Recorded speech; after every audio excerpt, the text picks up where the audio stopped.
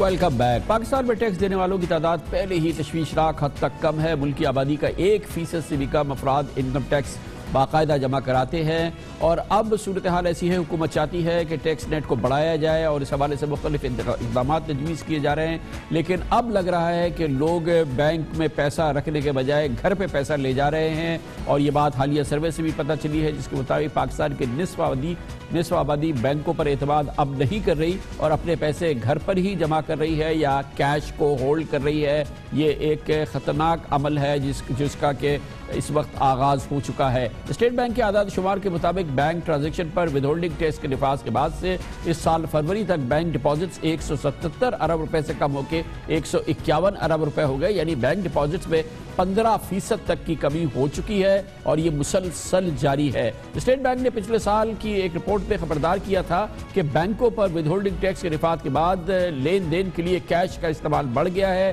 جس سے زیر استعمال کرنسی کی شرح میں نمایاں اضافہ ہوا ہے، جبکہ بینک ڈپازٹ میں کمی دیکھی جا رہی ہے، اور یہ ایک ٹرینڈ ہے جو کہ مسلسل نظر آ رہا ہے۔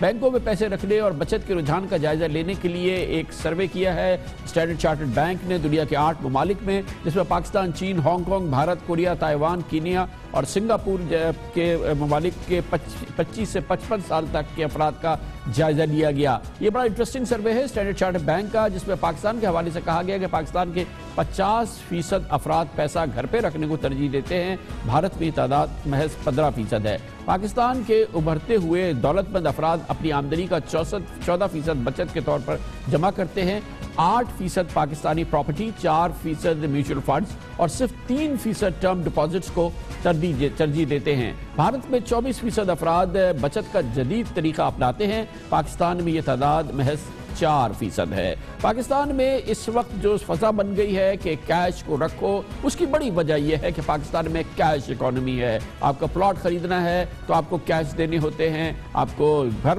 خریدنا ہے تو آپ کو کیش دینا پڑتا ہے، آپ کو کوئی بڑی خریداری کرنی ہے تو آپ سے کیش مانگا جاتا ہے، آپ کیش دینے کو ترجیح دیتے ہیں۔ اس کیش اکانومی میں اور پھر یہ ٹیکس کا نظام اس کو ٹائٹ کرنے کے لیے ود ہولڈنگ ٹیکس کا نفاذ ہے، اس کی وجہ سے بینکوں پہ پریشر آیا ہے اور لوگ اپنے ڈپازٹس بینک کے بجائے گھروں پہ رکھ رہے ہیں، اور بلکہ یہ بھی ہوا ہے کہ ڈپازٹس میں سے رقوم نکال کے گھر پہ رکھ لی گئی ہے۔